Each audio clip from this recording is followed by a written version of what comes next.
Salam sepak bola, teman-teman netizen atau warganet yang saya hormati semuanya. Di episode terbaru dari Bincang Bareng Binder, saya mengundang Coach Ripan Pradipta yang merupakan seorang konten kreator juga yang salah satu saya respect di sosial media karena analisa yang biasa diberikan oleh Coach Ripan berdasarkan data dan fakta. Welcome back Coach Ripan. Siap, sama-sama. Ya. Terima kasih sudah mengundang. Ya, terima kasih banyak Coach Ripan. Saya meminta waktunya baru 2 atau 3 hari yang lalu, langsung siap, Bung. Nah, tapi Coach Ripan tanya, kita bahas apa? Yang pertama timnas, ya kan, tentang pelatih baru. Yang kedua, kalau gak Persib gak makan, Mas. Gak bisa, sekarang Persib ini, beras saya ini aman nih karena bahas Persib. Oh gitu? Iya, jadi Persib ini penyumbang beras paling besar saat ini nih. Siapa yang gak mau bahas Persib? Tapi gak apa-apa, bagus. Paling tidak kan, sepak bola Indonesia kan akhirnya naik juga namanya kan. Dan bukan cuma Persib, bahkan banyak konten kreator yang sekarang membahas pertandingan-pertandingan liga lokal juga. Betul. Nah itu kan sangat baik bagi kita. Walaupun dulu pada saat saya siaran pertama liga lokal, saya malah diejek. Wah, kenapa? Kamu siaran liga cacing. Waduh. Ternyata sekarang mereka juga buat, tapi udah gak apa-apa ya. Lebih rame, lebih baik bagi kita semua. Betul. Dan selain juga namanya Kang Adit, yang biasa dimention oleh viewers dari Triple B, agar saya kembali undang. Setelah Kang Adit, nama yang paling banyak diminta adalah nama Anda. Terima kasih. Ya, nama Anda itu bisa dibaca di kolom komentar. Banyak yang meminta panggil lagi dong Coach Ripan, karena Coach Ripan ini betul-betul mengetahui luar dalam dari Persib. Nah, jadi saya sempat juga mengundang, tapi itu hari sibuk ya, pernah kan? Sebelumnya yang lolos dari fase grup ACL 2. Iya, betul. Tapi tempo hari sibuk, tapi luar biasa Coach Ripan ini, saya suka sekali analisanya. Tapi kita pertama-tama nih Coach, kita bahas dulu tentang Timnas Indonesia. Timnas Indonesia. Ya, bukan soal yang tahun lalu gagal lolos ke World Cup, itu sudah lewat. Dan saya pikir lebih baik kita tidak terjebak ke masa lalu. Ya kan, kita lihat ke masa depan. Dan masa depannya sekarang timnas akan dilatih oleh pelatih baru yang namanya John Herdman. Ya, pelatih asal Inggris yang ya kalau dari segi nama memang nggak populer seperti Jurgen Klopp atau Pep Guardiola. Betul. Tapi kan kalau bagi kita bukan soal nama yang populer, tapi bagaimana dia bisa membuat permainan timnas kita rapi dan juga perform. Perform ya, kalau nggak di level Asia ya di level ASEAN, akan ada Piala AFF. Terus masih ada juga agenda untuk lolos ke Piala Dunia tahun 2030. Nah, saya ingin menanyakan Coach Ripan tentang John Herdman ini. Apa tanggapan Coach Ripan dengan pemilihan PSSI untuk pelatih baru dari Timnas Indonesia? Kalau aku melihatnya, sebetulnya pelatih baru ini kan rumornya dulu banyak ya setelah Patrick Kluivert sudah tidak melatih. Setelah pergantian STY ke Patrick akhirnya stop, tidak lolos Piala Dunia. Setelah itu kan tutup buku tuh harusnya ya, kita cari lagi pelatih baru, kemudian mencari dengan analisa-analisa dan harapan baru. Ini pelatih itu targetnya mau apa gitu. Selama ini kan aku melihat target dari PSSI juga nggak jelas ya, maksudnya kayak tidak adil gitu. Seseorang pelatih dipecat gara-gara apa, di-hire gara-gara apa. Kita nggak tahu. Kita nggak pernah tahu itu. Jadi kita nggak pernah tahu dia tuh sebetulnya melampaui target atau enggak sih, mencapai target atau enggak. Nah, aku anggap kedatangan Herdman ini karena track recordnya pernah meloloskan ke Piala Dunia, yang mana Kanada berarti ya, lolos ke Piala Dunia, artinya mungkin target dia di Indonesia adalah untuk meloloskan Indonesia ke Piala Dunia di 2030. Nah, kalau melihat itu berarti ya udah kita lihat aja Herdman ini selama 5 tahun dari sekarang berarti ya. Mungkin bertahap ya, ada 2 tahun, 3 tahun dan 5 tahun. Nah, masalahnya adalah orang Indonesia kan gak sabaran ya. Termasuk nanti ada pengamat-pengamat juga atau netizen dan sebagainya tuh ketika 1 tahun nggak perform, ini mau apa nih? Biasanya kan diputus di 1 tahun 2 tahun tuh. Betul. Katakanlah ikut AFF gitu. AFF kita nggak lolos grup. Terus ada Piala Asia kita nggak lolos grup, itu kan itu pasti banyak riak lagi tuh. 2 tahun kan. Iya, betul. Sedangkan targetnya nggak tahu nih emang di Piala Asia atau mau di Piala Dunia. Berarti kan kalau targetnya Piala Dunia dia harus dikasih waktu lagi, tetap dikasih waktu 4 tahun. 4 tahun. Gitu. Maksudnya hal itu sih harus jelas. Kalau aku sih pengen tahu itu untuk keadilan untuk Herdman sendiri gitu. Iya, betul. Kalau yang kita ikutin di media kan bahwa targetnya, jika juga saya tidak salah, ya kan, takutnya nanti ditwist nih ngomongan saya, karena sekarang banyak klip-klip yang aneh-aneh. Ya kan, ditwist tahu-tahu disamakan dengan pengamat lain terus dibikin kita diadu gitu. Ya tapi ya udahlah, itu terserah netizen. Kalau yang saya ikutin di media, ya targetnya juara Piala AFF, kemudian lolos ke perempat final, Piala Asia, dan kalau bisa ke Piala Dunia 2030. Oke. Tetapi yang saya dapat informasi dari kawan saya yang jurnalis di Inggris, dulu saya kenal dia, coach, tahun 2003 pada saat saya mau nonton bola di Inggris.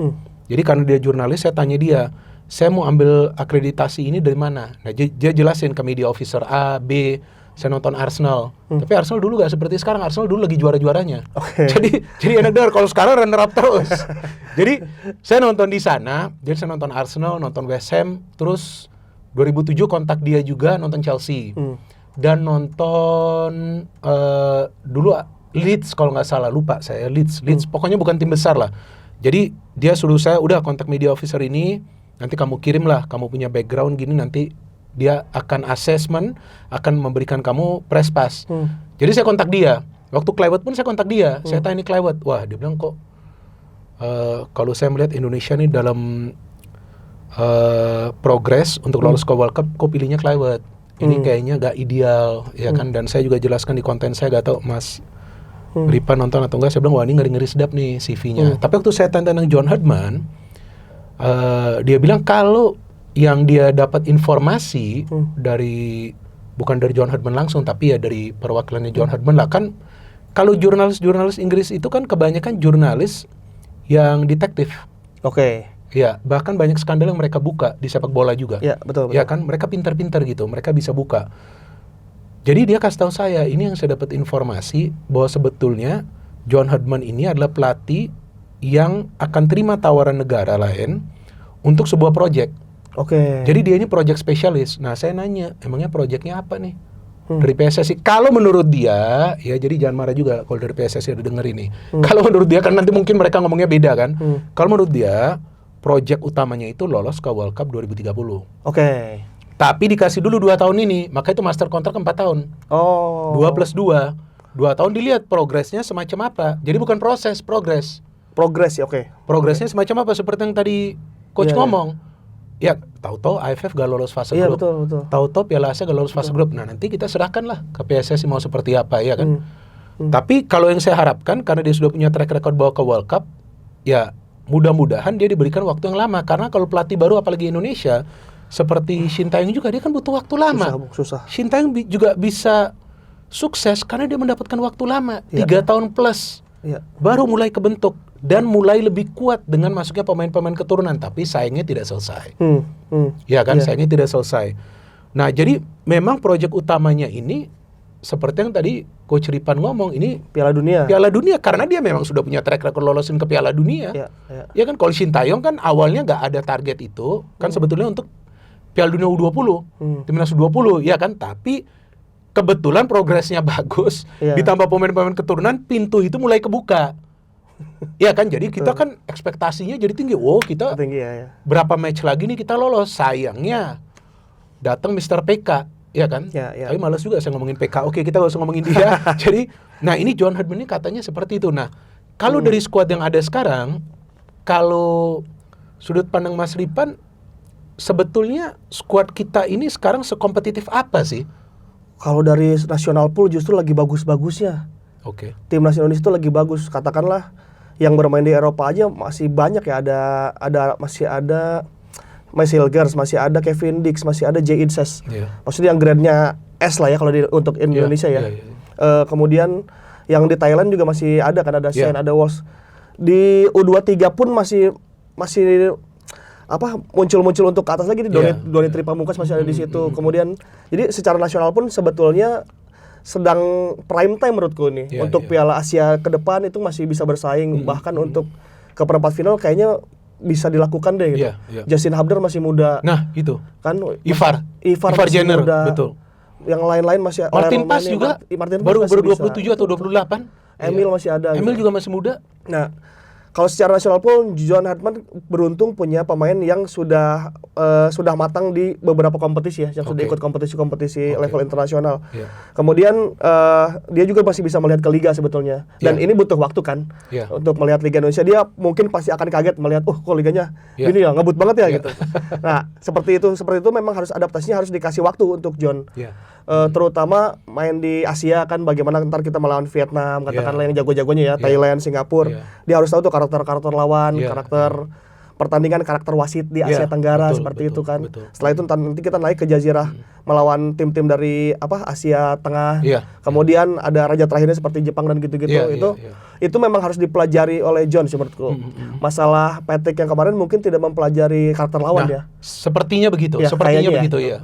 Karakter lawan bahwa ternyata Arab Saudi mainnya gini, ternyata Irak mainnya begini. Jadi gak ada antisipasi untuk plan B. Ya seperti itu. Jadi untuk setahun ke depan sih menurutku ya sabar-sabar ya. Walaupun pelatih sebagus apapun, menangani timnas Indonesia kan kita tuh harus sadar juga bahwa kita bukan di level yang kualitas yang ada di Italia, Spanyol seperti itu loh. Pemainnya tuh harus disinkronin lagi, harus di ini lagi, terus kulturnya juga harus dibikin lagi.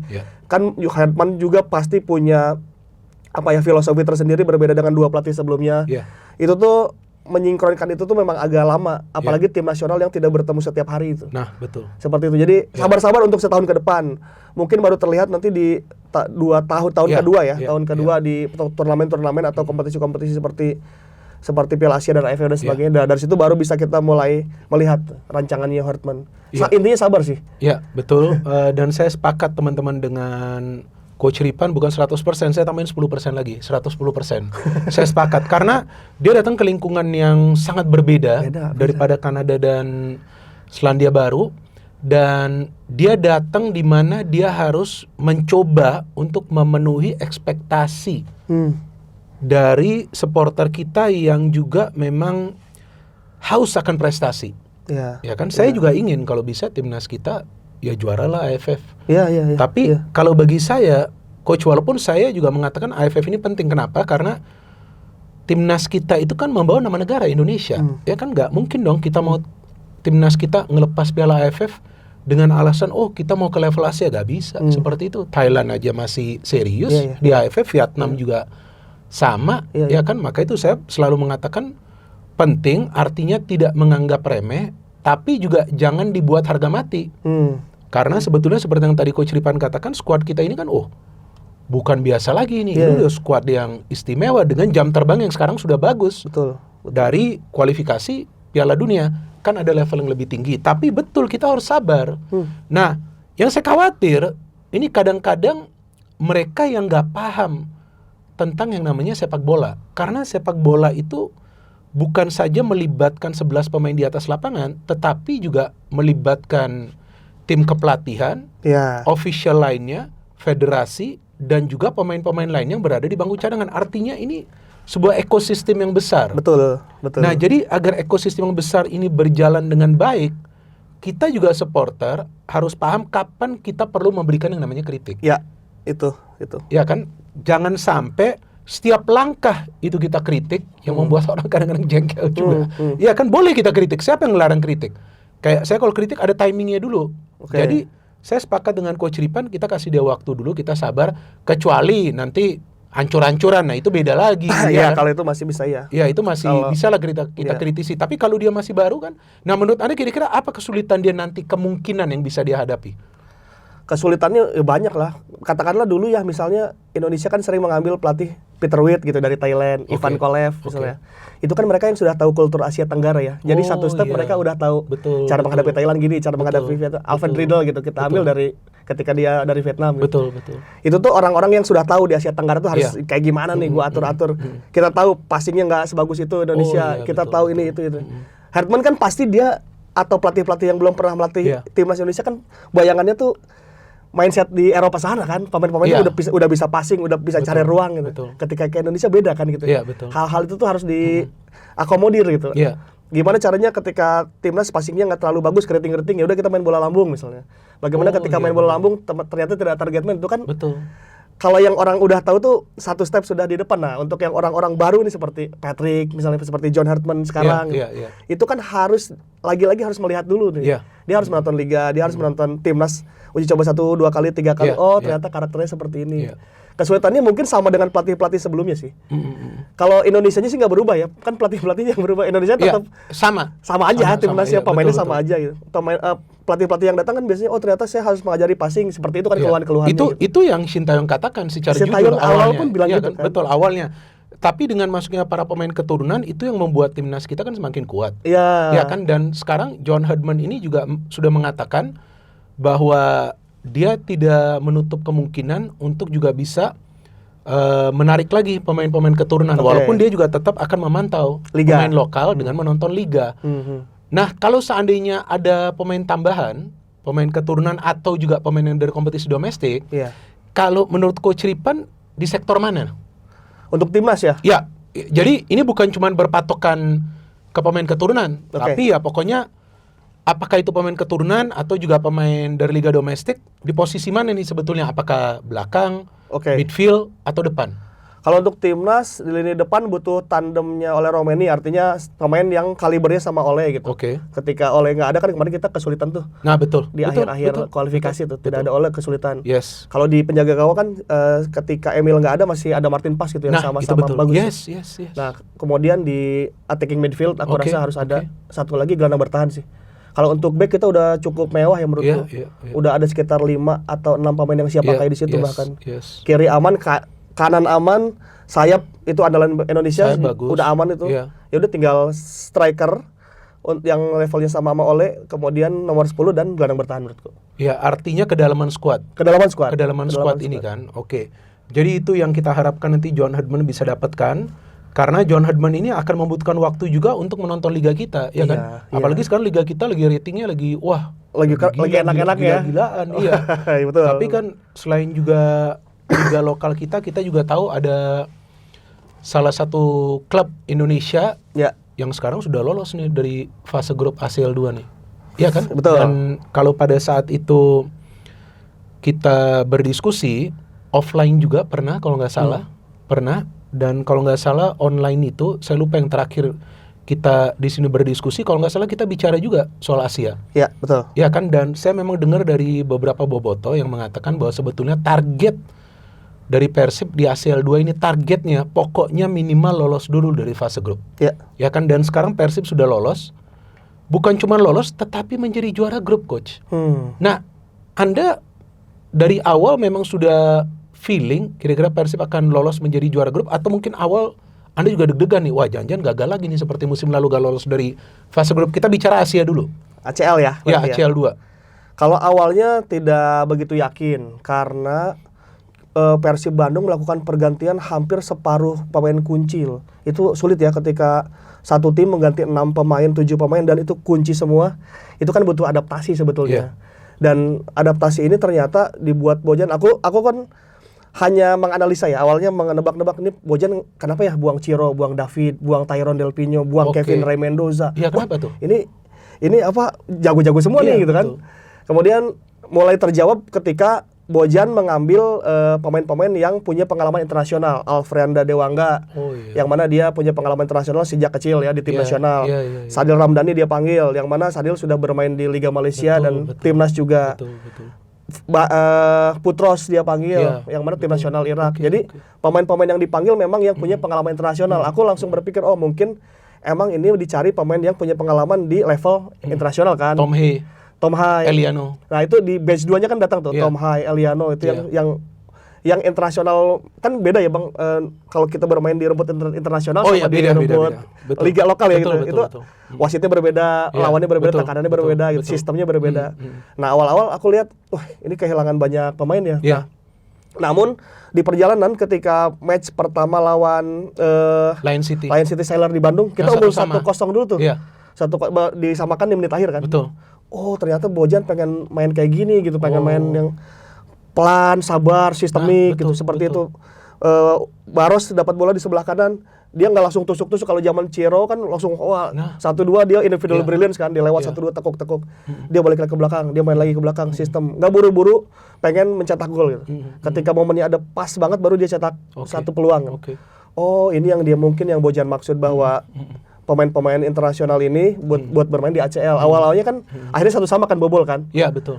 Di menit-menit akhir dan Bojan bilang, nah kalau kelengahan kayak gini di Liga Indonesia kamu nggak akan jebol nih. Tapi kalau di ACL lengah-lengah dikit gini dihukum kata dia gitu. Nah setelah itu pertandingan kedua di ACL kita melawan setelah Lion City itu kita melawan Bangkok di Bangkok. Menang kan? Menang.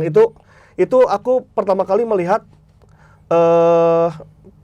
Terasil Dangda itu kalah duel terus melawan Persib. Kan kita tahu Terasil tuh jago banget ya. Jago sekali. Walaupun sekarang dia udah berumur ya, tapi udah senior lah sekarang. Udah senior. Tapi saat itu pertama kali melihat Terasil terkunci oleh sistem gitu. Karena skill dia masih bagus. Skillnya masih bagus.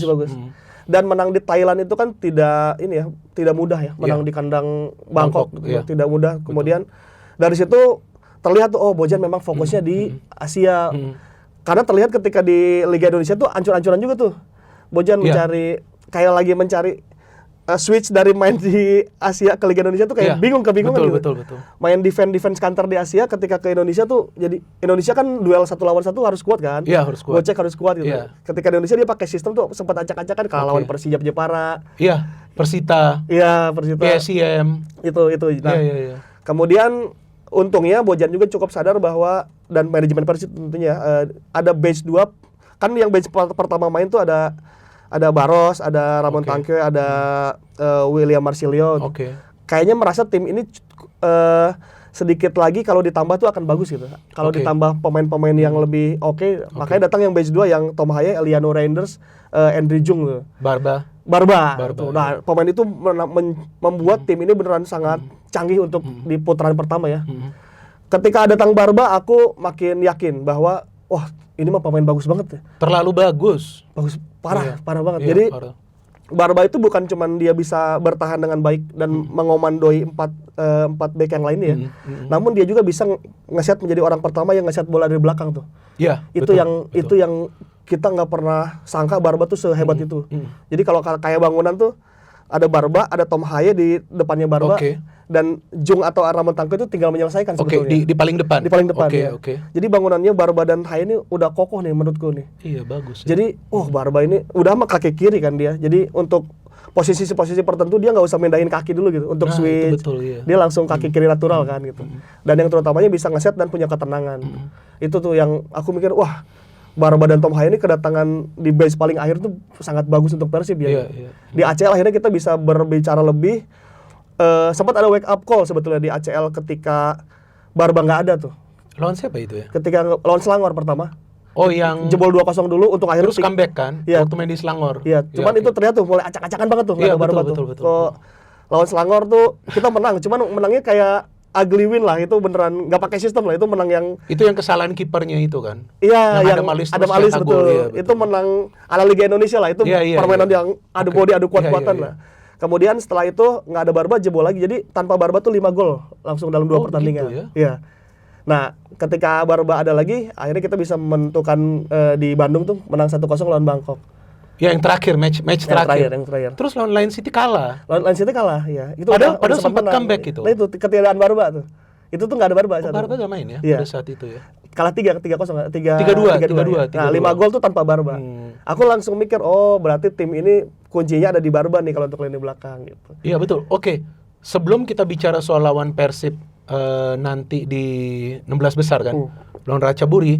Nah, saya ingin menanyakan dulu karena beberapa kali Coach Ripan bicara soal Barba.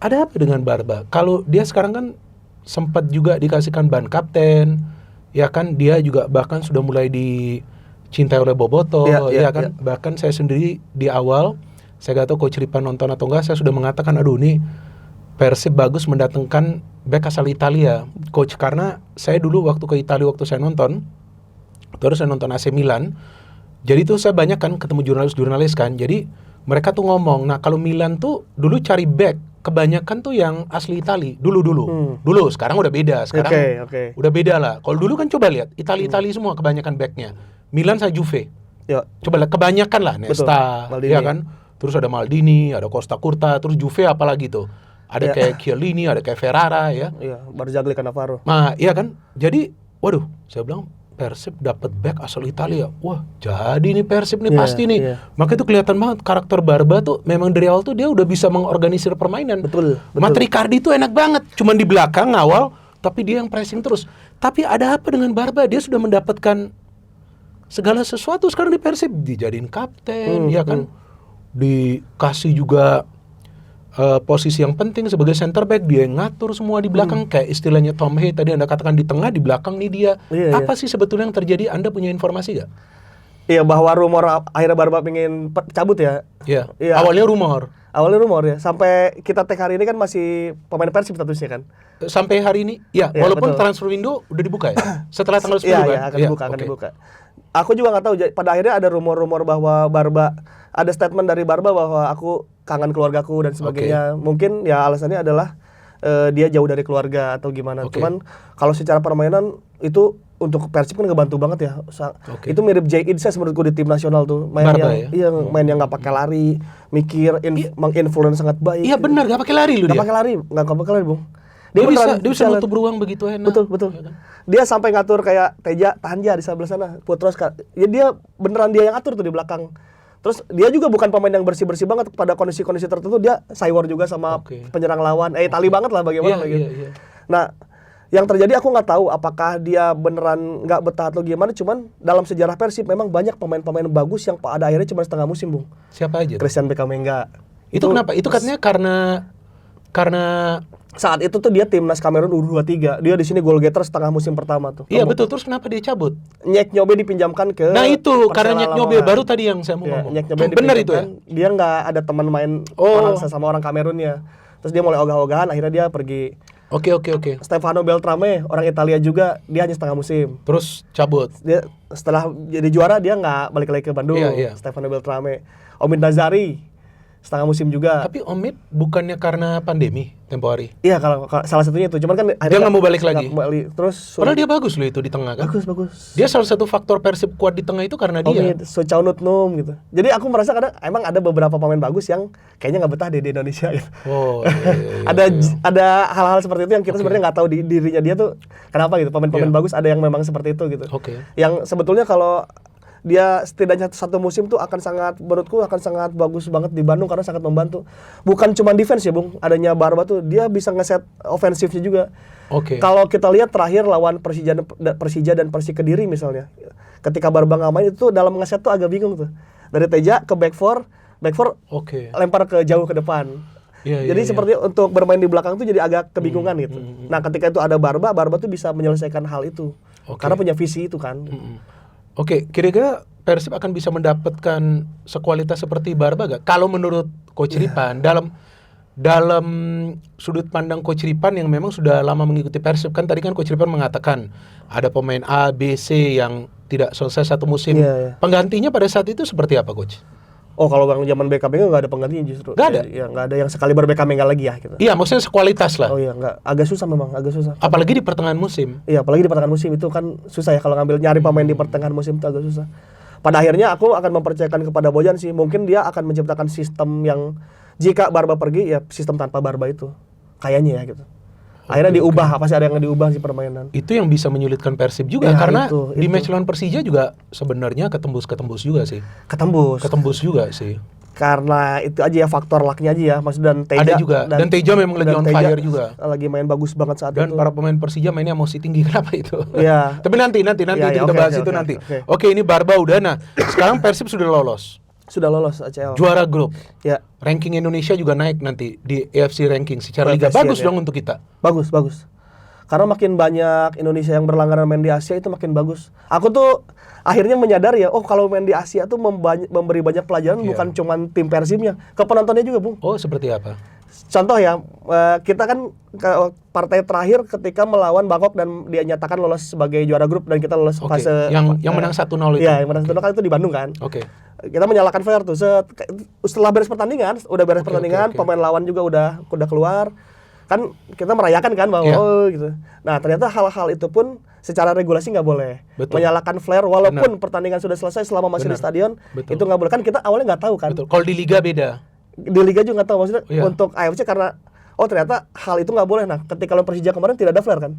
Itu sama sekali nggak ada ya. Ada. Flare-nya di luar ketika ada di luar. Pas bis mau pulang disambut lah gitu di jalan tapi itu udah gak ada hubungan sama pertandingan. Pokoknya di luar stadion lah. Iya, hal-hal kayak gitu kan memberikan pelajaran tuh ke supporter juga. Bagus dong, artinya udah mulai berubah ya. Iya sih. Jadi ikut ke Asia tuh memberikan banyak pelajaran bukan cuma ke timnya tapi ke supporter juga dan itunya. Dan hal-hal lain itu banyak. Makin banyak tim Indonesia yang bermain di Asia, makin banyak kita dapat pembelajaran. Kalau Asia kan emang ini ya strict ya. Ya, ketat banget. Kalau ya. ini nggak boleh.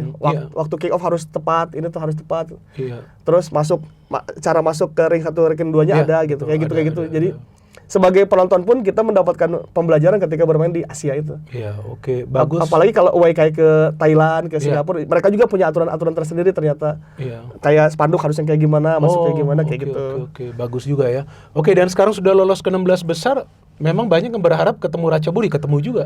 Ya, awalnya kan undian asal jangan tim Korea atau Jepang dulu ya, karena sejelek-jeleknya mereka tuh bagus gitu. Oh, bagus. Ya. Apalagi Korea. Iya, itu. Berat, Persib berat. Semoga dapatnya Asia Tenggara dulu deh. Dan dapat Ratchaburi. Dan Lord Atep luar biasa. Benar, luar biasa. Salut kepada Atep. Walaupun tidak bermain dia masih memberikan sentuhan-sentuhan. Tapi AFC juga tahu. Iya kan, gak Persib gak makan. Betul, mereka pun kasih Atep, mereka tahu juga. Dan memang Atep kan kita tahu lah secara personal juga kan orangnya memang rendah hati ya kan. Saya sering ngobrol sama dia, telepon-teleponan sering. Memang baik dia orangnya. Dan dia punya garis tangan yang cukup keberuntungan tingkat tinggi kan. Atep begitu. Kan. Iya. Atep tuh dalam satu musim bisa main jelek, tiba-tiba semifinal nyetak gol gitu. Dan mengantarkan Persib ke final. Atep tuh bisa dihujat Bobotoh, tiba-tiba di kompetisi Asia dia jadi top skor. Emang garis tangannya bagus banget. Bagus ya. Artinya nih sekarang yang pas dia ngambil pas dia ngambil itu utusannya bener. Atep ambil dapat Ratchaburi. Iya. Kalau untuk Anda seperti apa? Happy dong. Kan memang itu yang diinginkan oleh Bobotoh kalau saya baca komen-komen. Biar Ratchaburi aja gitu. Tapi kan Ratchaburi bukan Bangkok United, coach. Betul. Ratchaburi juga tim bagus di Thailand, tapi jika dibandingkannya dengan Gamba Osaka misalnya, kita mendingan Ratchaburi dulu deh gitu. Betul. Jadi kayaknya untuk menghadapi Persib yang skuad saat ini, kita melawan Asia Tenggara tuh masih berani-berani aja nih. Nah, kalau melawannya kayak tim Jepang atau Korea mungkin masih harus dipikirkan lagi nih, harus benar-benar mikir banget. Kalau Ratchaburi ya bermain selayaknya kita lawan Bangkok dan Lion City aja. Toh Lion City finalis kemarin aja bisa kita kalahkan. Nah, itu dia. Ya kan, gitu. Iya, dan ternyata gak lolos mereka ya. Ternyata Bangkok yang lolos ya. Itu. Oke, kalau feeling Anda seperti apa nih lawan Ratchaburi? Kan gak lama lagi nih. Sebulan lagi ya? 11 ya? Tanggal 11 ya, tanggal 11. Iya kan? Iya kan, ini kan kita tapingnya juga kan tanggal berapa nih? Udah lewat nih tanggal 11. Iya, sekarang tanggal 13. Iya, itu. Iya kan? Berarti feeling Anda seperti apa? Anda nonton 11 bulan nanti depan kesana? kan? Iya, nonton nggak ke sana? Ke Thailand nonton kayaknya. Nonton. Nah, waktu yang kemarin fase grup nonton di mana aja? Hampir semuanya nonton cuman yang nggak nonton cuman yang di Singapura. Semuanya aku ke Thailand nonton, ke Selangor nonton, Petaling Jaya nonton. Luar biasa ya, benar-benar bukan cuma Coach Ripan. Saya tahu ada beberapa teman saya yang pergi ke sana nonton. Dan mereka biasanya perginya tuh ada malahan bawa keluarga, ada bawa istri, ada bawa anak. Ya kan, kalau saya nggak bisa, saya kan pengamat netral. Jadi nggak bisa bawa anak istri. Anak istri juga nggak mau pergi kalau tanpa saya ya. Jadi ini apa? Feelingnya seperti apa lawan Ratchaburi? Oke, tadi memang Anda mengatakan ya lebih enakan ketemu Asia Tenggara. Tapi Ratchaburi, betul. Coach, kalau yang saya riset jauh lebih jago loh daripada Bangkok loh. Karena pelatih baru mereka Warwood ya, kalau nggak salah. Kalau nggak salah ya. Itu dia bisa merubah Ratchaburi menjadi tim ini loh. Tim kuat di Bangkok. Bukan di Bangkok, di Thailand. Belum lama loh dia jadi pelatihnya. Dan dia ada trio Brazil dan backnya kalau nggak salah salah satu pendatang baru yang terbaik di Liga Thailand. Backnya tuh ada tuh. Dia ada 3 pemain Brazil jago-jago. Iya, masalahnya adalah Persib memainkan laga keduanya di Bandung. Ratchaburi kan belum pernah di teror segitu kan di Thailand ya. Benar. Ya first leg-nya main away. First leg-nya kita main away. Itu keuntungan juga sebetulnya. Sangat untung. Jadi nanti waktu second leg 35.000 lah. Iya, second leg di situ Ratchaburi kan belum pernah tuh ngalamin gemeter kaki. Full, nah itu ya kan itu saya lihat Bangkok United gak bisa main. Iya, bahkan di akhir-akhir pertandingan official itu pada keluar lagi, pada ngerekam dia tuh kayak aneh itu ngelihat ada belum pernah ngelihat seperti itu. Mungkin. Mereka malah ngerekam foto-foto. Padahal kalah, tapi kan mereka lolos, jadi mereka lolos menang iya, gitu. Iya, oke. Mereka tuh dari lorong keluar lagi tuh pada foto-foto. Lah kata gue gimana nih kok kayak senang. Dan saya melihat setiap kali ada tim tamu datang di ACL 2, Bobotoh juga respect banget ya. Oh, respect ya. Bagus sekali loh kalau menurut saya itu. Ya, karena di Asia ini ya. Karena di Asia kan boleh ini kan tidak ada larangan away kan. Jadi gak ada. Ketika supporter Persib ada datangan Selangor juga. Iya, ketika supporter Persib ke Selangor disambut juga oleh Selangor. Selangor ke sini disambut juga. Regulasinya sudah jelas gitu. Jadi memang saling mengunjungi saat itu. Oke, feeling you? Feeling aku di Thailand imbang, di Bandung menang. Lolos. Menang, ya. Oke, kayaknya saya akan ajak anak istri saya nonton di Bandung. Gas. Second leg. Ya kan second leg, tapi saya pakai baju merah lah. Ya, bebas kalau itu. Bebas kan, gak ada masalah kan? Gak ada masalah. Binner Loh, merah kan timnas. bebas, Bro. Iya kan? Lagian semua tahu Binner Singh aman aja pasti. Aman-aman. Oke, kita sudah bicara ACL 2 dan saya sudah mengatakan bahwa tim mana saja yang bermain di Asia saya akan dukung karena membawa nama Indonesia, Mas. Iya, betul, Ya kan? betul. Saya maunya tuh nama Indonesia itu dikenal di luar secara positif. Di sepak bola ya, kita mau karena Brazil. Siapa yang akan kenal Brazil kalau nggak bolanya seperti itu? Betul, iya. Argentina juga sama. Iya. Orang kenalnya kan dari bolanya. Iya. Nah, Indonesia juga dikenal, cuman saya ingin kalau bola kita ini, kita kan punya potensi itu. Sekarang klub seperti Persib dan juga klub-klub lain yang sekarang kita tahu bisa merekrut pemain-pemain bagus, bahkan banyak pemain timnas, kemudian memberikan kesempatan kepada para pemain muda, itu kan juga menjadi bagian dari membangun ekosistem sepak bola kita. Iya. Ya kan? Iya. Berkomunikasi dengan fans, bahkan sekarang yang saya dapat informasi Boboto dengan manajemen sangat dekat sekali, gak tahu benar atau enggak. Betul Sekarang ini Betul dalam dua musim terakhir ini. Ya. Sangat dekat sekali, bahkan support total dan tertib banget sekarang, udah penukaran tiket apa dan lain hal sebagainya. Itu kan sesuatu yang positif. Iya, komunikasinya juga sudah berjalan ya. Timnya Pak Adit dan tim juga lagi coba turun ke bawah juga untuk mendengarkan aspirasi apa aja yang ini yang itu. Terus mereka juga mendengarkan Boboto. Misal setelah pertandingan itu sekarang tuh di Bandung tuh ada semacam after match show gitu, Bung. Oh, ada ya? Ada. Di mana itu? Jadi setelah pertandingan semuanya keluar dulu, selesai. Abis itu lampu diredupin, flashlight, disetel lagu Perunggu. Oh, ada disetel ya? lagu. Saya nggak pernah lihat itu. Tapi di sosial media saya nggak pernah lihat juga itu. Karena itu kan secara langsung selesai kan setelah match kan. Oke. Nah, kalau yang di stadion tuh masih ada after match-nya gitu loh. Terus itu ngapain tuh, coach? Si pemain keliling untuk standing ovation, tapi masih di dalam itu ya, masih di dalam lapangan ya, nggak keluar kan. Oke. Nah, terus ada disetel beberapa lagu yang mewakili inilah, seperti lagunya Pidi Baik, lagunya Perunggu. Kemudian tepuk tangan, setelah itu Viking Club dulu yang duk. Oke. Kemarin si Beckham ya? Kemarin Beckham. Biasanya man of the match di match itu yang ngambil tongkat gitu. Oke. Siapa yang lagi bagus di hari itu. Setelah itu keliling lapangan sambil tepuk tangan. Nah, kayak gitu kan baru terjadi di sekarang ininya. Tertatanya gitu ya. Oke. Jadi itu butuh Boboto hal-hal kayak gitu cukup untuk kita membayar tiket susah-susah, mahal, nggak menghabiskan waktu datang ke stadion. Iya. Diapresiasi, dihargai. Iya, pemain mengapresiasi dan kita juga mengapresiasi kayak gitu. Nah, itu hubungan yang selama ini memang belum jalan ya, dan sekarang akhirnya di jalan bagus ya. Setelah ini bagus ya, dan cukup oke. Tentu kita juga harapkan dengan klub-klub lain juga sama, karena supporter itu walaupun banyak yang sering mengatakan ini supporter kampungan lah, ini supporter anarkis, saya selalu mengatakan justru tanpa supporter sepak bola itu gak ada apa-apanya. Iya. Maka itu saya walaupun nggak mau ngomong ini, saya paling kesel tuh ketika Patrick Kluivert tuh tidak datang ke supporter di Arab Saudi. Iya, saat itu ya. Jujur saya kesel banget itu. Ya, sekalah-kalahnya samperin aja ya padahal. Harus dong. Ya. Kenapa? Bukan soal menang kalah, siapa yang mau lemparin Anda sesuatu? Anda datang dong ke supporter yang datang jauh-jauh dari Indonesia. Wah, kesel sekali tuh saya, coach, waktu itu. Dan banyak teman-teman saya yang mulai nonton timnas tuh nanya, ini pelatihnya ada etika gak? Saya kaget kan, karena mereka kan baru-baru nonton timnas, masa supporter gak datengin begitu? Ya udah kalah, ya kan? Tapi apresiasi dong kehadiran mereka, ya kan? Jadi saya selalu mengatakan, tapi supporter juga dalam hal ini perlu memberikan masukan-masukan yang positif, ya kan? Dibutuhkan juga. Tanpa supporter gak ada apa-apa itu sepak bola. Maka itu sekarang, seperti yang saya baru buat itu di IG Reels yang pakai suara saya udah mengatakan, itu yang 28.000 atau 29.000 yang hadir di GBLA, itulah kekuatan sekarang bagi para pemain Persib. Iya, betul. Itu kekuatan, dan saya ngelihat itu beneran di 2 pertandingan. Tahu lawan siapa? Lawan Double B, bukan Triple B. Lawan Borneo FC dan juga lawan Bangkok United. Gemeter itu. Iya. Tim lawan gak bisa main, padahal Borneo FC lagi bagus. Itu waktu lawan Persib masih lagi bagus, form Borneo. Lagi peak, betul. Ya kan, lagi bagus lah, lagi peak. Baru kalah sekali kalau nggak salah lawan Bali. Gak bisa main, walaupun unggul. Persib bisa cetak 3 gol ke gawang Borneo, padahal Nadio lagi banyak clean sheet-nya. Bangkok gak bisa alirkan bola ke depan. Sebetulnya tim lain juga sama seperti itu. Persija juga sama, Persebaya juga sama. Itu kekuatan supporter itu. Iya. Itu kalau supporter dengan manajemen itu bagus komunikasinya, udahlah, klik itu klub. Iya, betul. Pemain juga semangat.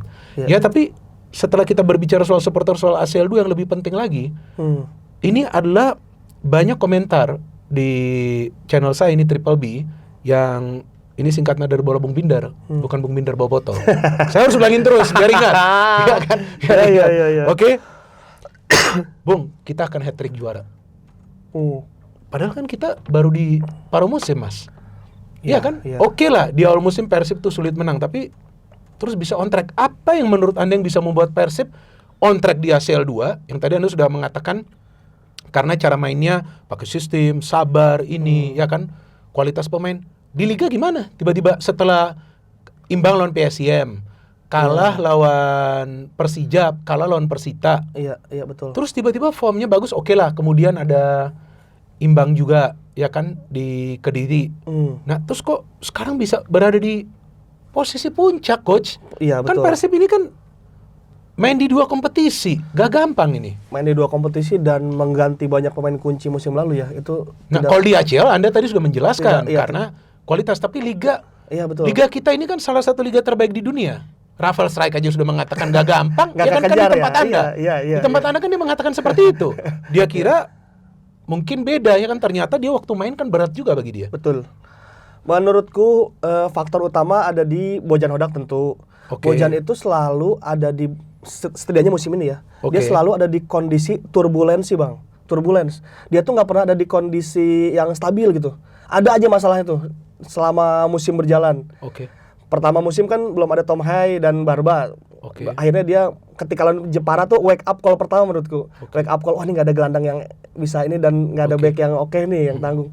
Akhirnya dibawalah Barba dan Tom Hai. Mulai stabil lagi tuh. Ketika stabil ada aja masalah. Ada Alis cedera lah, Ramon Tengke cedera dan sebagainya. Cuman menurutku Bojan ini adalah seorang jika dia koki nih di sebuah dapur gitu ya. Hari ini nggak ada telur, oh dia bikin sarden misalnya. Oke. Besok sardennya nggak ada, dia bikin apa? Dia tuh bisa dalam per 1-2 match tuh mengganti semua. Oke. Awalnya mungkin dia mencoba mengatur ini dari lama ya, dari TC ke Thailand kalau Bung Bindar ingat. Ingat. Persib Bandung training centernya itu di Thailand tuh. Iya, betul. Itu kan awalnya pengen jadi pondasi dasar untuk 1 musim ke depan kan, TC ini. Oke. Cuma akhirnya TC ini bubar kan karena ada batch yang kedua, ada ini, ada itu gitu. Oke. Jadi Bojan tuh seperti per pertandingan gitu ngaturnya per satu. Tiba-tiba ada Prisbeck tidak perform gitu. Itu.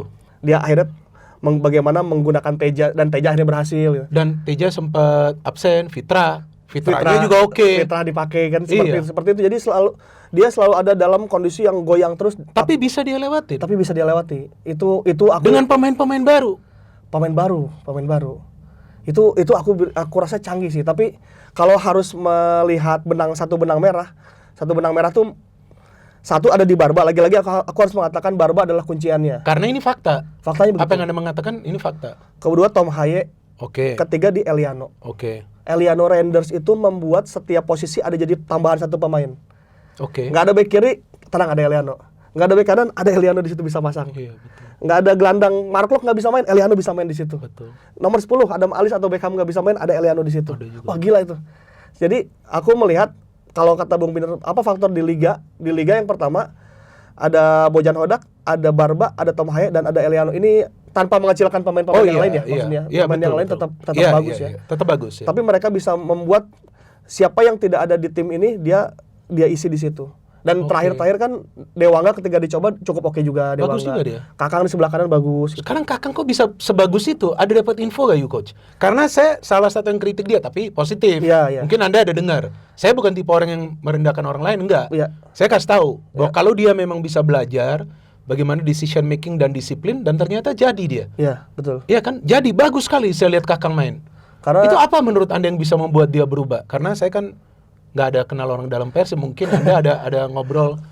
Nggak, kalau menurutku Kakang kan dipasang di kanan karena slot U21 itu kan. Slot pemain muda ada di Kakang kan. Tapi perform dia, nggak selalu ditarik keluar 45 menit. Karena Bojan selalu mempercayakan terhadap satu pemain tanpa ragu-ragu misalnya. Oh begitu. Walaupun dia slot U21, dia tetap dicoba dan dianggap sebagai pemain senior gitu. Dan begitu. Ya oleh Bojan nggak langsung 40 menit diganti gitu. Kadang-kadang terus main. Iya memang seperti itu dan lama-lama Kakang juga kan udah punya pengalaman tim nasional juga U23 dipanggil. Betul. Aku yakin pengalaman-pengalaman itu dia bawa dari tim nasional ke sini. Jadi secara PD udah ada confidence levelnya yang mulai naik. Jadi itu yang membuat dia lebih efektif permainannya. Betul, iya. Ya kan dalam tackling sekarang mental mana ada kita ngelihat Kakang nih aneh-aneh, tackling keras atau apa, atau salah passing. Iya, lebih fokus ya. Nah, iya lebih fokus itu, iya kan? Apa mungkin karena kritikan saya? Bisa jadi, bisa jadi. Lebih fokus walaupun ada beberapa catatan bahwa passing ke depannya masih kurang beresiko ya. Tapi defense-nya udah bagus. Tugas Kakang kan memang defense kan. Jadi untuk defense tugas utamanya. Untuk tugas utama dia oke, atribut yang lain bisa menyusul lah. Masih bisa belajar lah, masih bisa belajar. Dan satu hal lagi, coach soal ini, Teja Pakualam. Teja short stoppingnya top. Luar biasa, saya salut kepada Teja Pakualam. Dia kalau nggak salah sudah 9 clean sheet. Kiper yang paling banyak clean sheet. Tapi build up. Betul, set up ya. Ini build up ini yang saya pikir dia memang harus lebih improve lagi. Iya, makanya menurutku tuh awal musim mendatangkan Adam Prisbeck itu untuk set up sih sebetulnya. Untuk ini build up play dari belakang. Untuk build up dari belakang, tapi 1-2 momen tidak ketemu dan tiba-tiba Teja dipasang terus dan dia bagus terus, akhirnya Teja terus kan. Untuk kiper kan tidak bisa diambil resiko ya, ketika dia bagus tidak ada alasan untuk menggantinya gitu. Kalau untuk build up saya setuju, untuk Teja memang harus ada peningkatan lagi di situ ya, karena jika ada Barba, jika ada Tom, kalau di belakangnya bisa set up lagi tuh lebih enak lagi tuh kan. Ada 3 tingkatan set up dari belakang gitu. Betul. Ini terjadi ketika misalnya Barba nggak ada, tinggal Tom di sini, jadi untuk menuju Tom ini agak jauh nih. Iya betul. Itu yang terjadi ketika lawan Kediri dan Persija. Oke, lawan Persija menang dan lawan Kediri bobol menit akhir lah. Cuman secara permainan tuh menggapai Tom di sini tuh tangganya kejauhan tuh. Ketika Barba nggak ada, Teja nggak bisa build up gitu. Tapi untuk stopper dia top, yang terbaik lah ya. Luar biasa. Harus diakui yang terbaik. Oke, sekarang kita masuk ke pertandingan yang anak dan istri saya nunggu sampai 2 bulan. Ditunggu ya? Ditunggu. Lawan Persija. Kenapa? Karena Persija rasa Brazil. Mainnya memang Persija lagi bagus musim ini. Kita harus fair. Kita harus fair. Bagus, banyak cetak gol. Dapat bola pokoknya passing ke depan lah. Ciptain peluang apa semua. Apa analisa Anda tentang pertandingan Persib lawan Persija yang Persib menang 1-0? Analisaku ini adalah pertandingan, maksudnya Persija terjebak dengan apa yang diinginkan Bojan menurutku. Apa itu? Bojan emang pengen diserang. Ini kan hal yang dia dapatkan di ACL, diserang terus dari dulu, dan ini adalah hal yang dilakukan Bojan di musim-musim lalu ketika Persib defend counter terus. Bener. Kemudian Persib awal-awal bisa bermain sistem dengan sangat baik dan ball position kan. Betul. Nah, mungkin tim-tim lain terbuai bahwa Persib tuh sekarang mainnya ball position. Enggak lah. Roots-nya Bojan tetap defend counter. Nah, ketika melawan Persija pegang bola banyak. Juga Bonito lewat 1, lewat 2, Axel runtuh kahu kita lihat tuh. Axel tuh salah satu yang bagus, Bang. Axel, dia suka banget cara dia main. Dia tuh udah harus seleksian timnas ini. Iya, saya nggak tahu nanti apakah dia akan dipanggil timnas atau enggak, tapi layak dimonitor lah. Layak, betul. Layak dimonitor terus progresnya, ya kan? Karena ngeyel banget ini pemain. Ngeyel. Dan fight juga dia. Kita lihat kan dia tabrak lagi berani. Wah, boleh juga nih Axel runtuh kahu ya. Dari awal emang dari Barito udah bagus. Udah kan begitu. Ya, tapi ini lebih main dengan sistem dia. Lebih areanya lebih terukur ya. Lebih terukur ya. Di depan, lebih cair lah dengan Alano dan juga dengan Maxwell.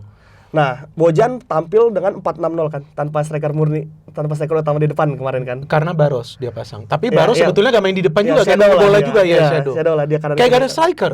Persib. Itu awalnya kan kita Bojan mau apa ya? Terus 4-6-0 ya. 4-6-0 seperti timnas Spanyol kan. Oke. Dengan Fabregas di depan. Ini dengan Baros di depan. Kemudian bermain Persija main sangat bagus sekali. Itu salah satu pertandingan terbaik di putaran 1 menurutku, Persija yang kemarin tuh. Karena taktiknya juga beda. Iya, beda. Persija ini progresif, passing terus. Persib ini defend, kan tabrak, ya kan? Betul. Ada yang marah-marahan. Wajar. Boyan di pinggir lapangan marah, Mauricio Souza juga marah. Wah, itu sudah keren. Saya sebenarnya gak main berakhir, cuman sayang memang harus 90 menit. Oke, terus lanjut. Terus, nah ini kan apa yang terjadi di untungnya Persib pernah lagi berkompetisi di Asia adalah soal kedisiplinan. Jadi walaupun diserang sebagaimanapun, Persib sangat disiplin nih, karena ini udah teruji di Asia kan. Lion City aja ibaratnya nggak tembus gitu, Bangkok aja nggak tembus.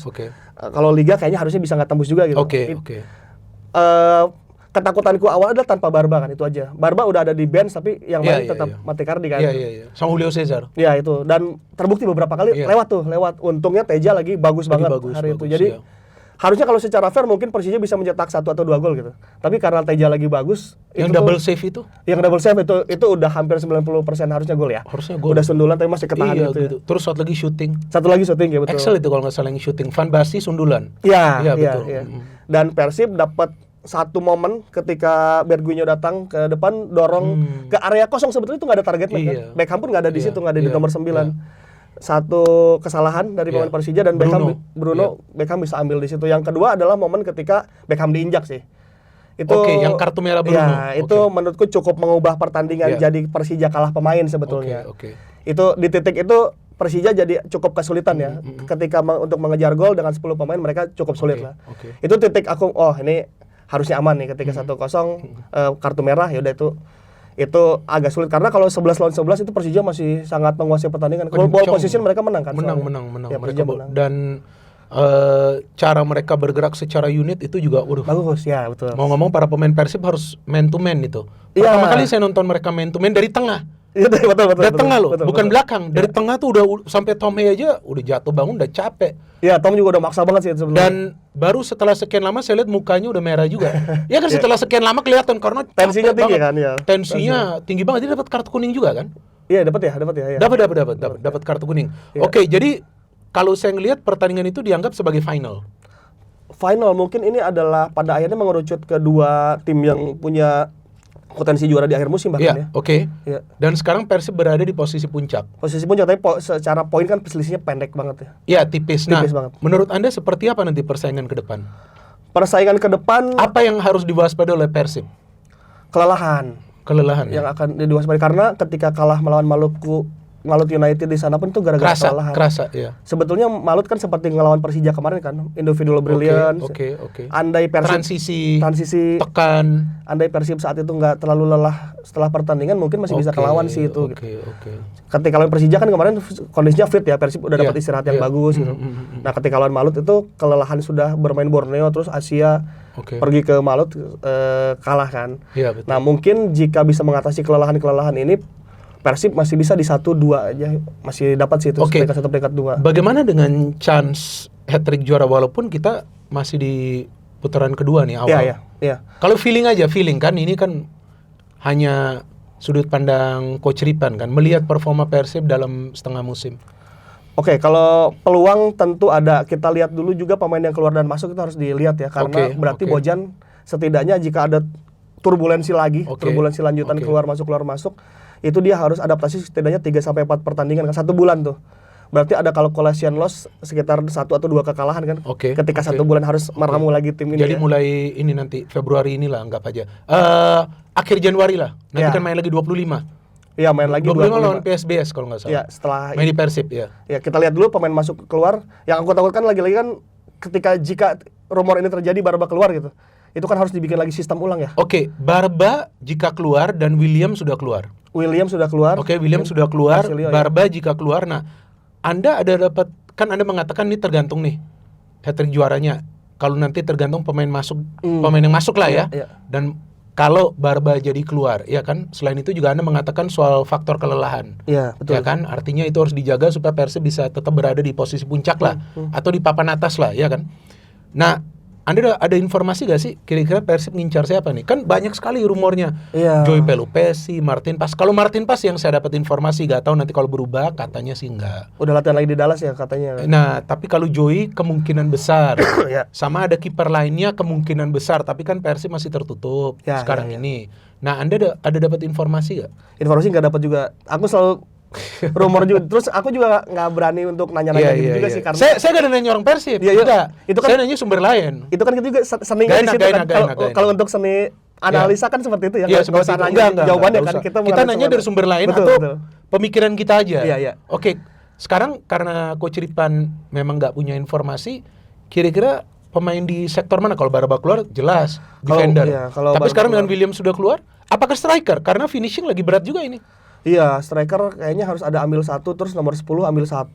Kalau katakanlah rumor yang beredar Pelupesi datang itu sangat bagus ya, berarti buat di midfield. Buat di midfield tuh enak tuh, jadi bisa tukar-tukar tuh, katakanlah Klok capek atau gimana bisa tukeran sama Pelupesi di posisi asli kan selama ini kadang Putros di situ, Eliano yang bukan posisi aslinya dia ya gitu.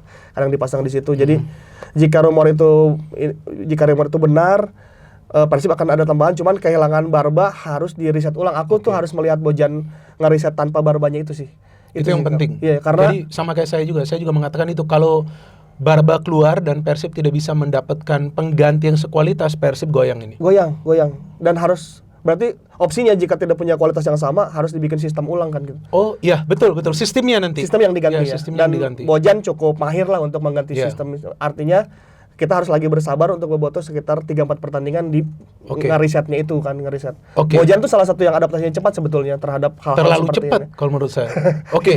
Tapi ini last question. Ini pertanyaan terakhir. Kita sudah bicara soal pemain, soal performa tim. Anda sudah berkali-kali sebut nama Boyan Hodak. Boyan Hodak kan akan expire kontraknya. Iya. Nah gimana nih? Apa ini? Semacam mungkin rumor atau mungkin ada update. Saya gak enak nanya. Saya gak enak nanya ke Persib langsung. Gak enak. Saya gak pernah nanya mereka. Gak pernah. Palingan selamat tahun baru. Memang untuk gitu-gitu aja. Analis andal tuh emang nggak harus nanya. Nggak mau. Tapi saya bisa nanya sumber lain. Betul. Saya udah dapat tentang Boyan, saya udah dapat. Tapi saya nggak mau ngomong dulu. Takut. Nah, kalau Anda kira-kira menurut Anda seperti apa? Saya tidak pernah bisa membayangkan tim Tapi ini. saya nggak ada nanya ke orang Persib ya. Saya nanya disclaimer orang lain. ya. Saya tuh nggak pernah membayangkan tim ini tanpa Bojan sih sebetulnya. Nggak tahu karena dia bisa menghandle seluruh kota Bandung bahkan. Dan kebahagiaan kota Bandung tuh ditentukannya oleh Bojan tuh. Oh ya? Serius. Bojan tuh Persib menang tuh satu kota tuh bahagia tuh, satu Jawa Barat bahkan. Oh iya, itu betul. Maksudnya Bojan tuh bisa membuat mood setiap hari Senin ketika Persib menang minggunya tuh happy itu. Koran laku semua, ini semua. Nah, itu tuh terjadi selama 3 tahun terakhir kan, Bung? Iya, itu selama 3 tahun terakhir ya. Berikut sekarang ini kan lolos Asia 2 ya. Bobotoh yang usia sekarang tuh sangat beruntung, dia punya rekor back to back, dia bisa melihat tim ini melaju di Asia, dia bisa melihat tim ini superior banget gitu. Karena satu Bojan ya, maksudnya tanpa mengesampingkan yang lain ada sosok sangat pentingnya namanya Boyan Hodak gitu. Saya tidak pernah bisa membayangkan ketika Boyan Hodak pergi, tim ini harus meriset ulang gitu. Betul ya. Jadi aku sih menyerahkan kepada ini aja ya, pada manajemen lah. Pada semesta lah, bahwa kan dalam sepak bola tentu ada keluar masuk, entah itu pelatih, pemain, itu hal biasa sebetulnya. Cuman untuk membayangkan itu kayaknya nggak ini deh, Bung. Nggak kebayang tuh. Siapa juga penggantinya? Berat juga, iya kan? Karena dia udah pegang kendali juga dengan begitu banyak pemain baru aja. Iya. Masih bisa berada di ini kan, di puncak kan. Iya, dengan turbulensi yang ada pun dia masih bisa membawa tim ini tetap stabil gitu. Dia tahu kultur Asia kan. Dia kultur Asia Tenggara dia tahu. Dan sebetulnya ada 3 orang sih yang saya pengen ketemu di dunia ini. Sintayong. Tapi nggak kesampaian. Iya kan? Dan dia kan bolak-balik sekarang Korea dan Indonesia. Yang kedua Zinedine Zidane. Itu sih pengen banget saya ketemu ya. Itu dari dulu saya suka. Dan yang ketiga nih Boyan Hodak. Ini sumpah serius. Dan saya udah ngomong ke Kang Adit, Kang, bisa nggak kalau saya ke Bandung saya ketemu? Bisa Bung. Tapi saya nggak mau konten. Saya udah ngomong duluan ke dia. Jangan khawatir, saya mau datang Salman, tapi saya mau duduk sama dia. Karena pelatih top dia. Saya mau duduk setengah jam aja. Saya bilang kasih bisa, dia bilang. You datang ke Bandung. Tapi dia bilang not on match day, mungkin ada apa Geraha Persib ya? Iya, di Geraha Persib. Dia bilang datang aja ke sana. Nah, saya pengen nonton. Baru kemarin saya bilang ya udah kita jalan. Ini kan lagi libur. Tapi mungkin sekarang lagi sibuk mereka cari pemain kan. Jadi saya nggak mau ganggu juga. Saya pengen duduk setengah jam, saya pengen nanya. Apa Bung? Kalau ketemu Boyan pengen nanya apa? Saya pengen nanya ke Boyan begini. Dari mana Anda bisa berpikir begitu cepat? Dari first half ke second half. Dan saya merasa mungkin saya salah, Boyan itu sebelum first half habis, dia sudah berpikir apa yang dia harus lakukan di second half. Karena yang dia lebih banyak memasukkan pemain itu dan diakui oleh banyak orang, pemain yang dimasukkan di second half itu bisa mengubah cara bermain Persib. Dan bisa membuat Persib mendapatkan hasil. Salah satunya di pertandingan melawan Persija, Beckham score the goal, betul, sangat penting. Tapi apa perubahan drastis yang dia lakukan, Coach, di babak kedua? Tadi saya sudah bicara offline. Iya, yang masuknya Putros ya. Penting banget ya. Itu udah betul-betul dikunci Alano. Dewangga gak jelek, tapi udah mulai lewat Alano. Iya, udah 1-2 momen Alano dapat momennya ya. Dapat dia. Diganti oleh Putros di sebelah situ. Udah gak bisa. Cuman satu aja yang dia kasih umpan itu dari set piece. Itu aja yang saya mau tanya. Kok gimana gitu? Ini apa ini? Dan ini bukan sekali. Kalau mungkin sekali 2 kali oke lah. Ini luck. Ini sudah berkali-kali. Wartawan Malaysia juga bilang gitu.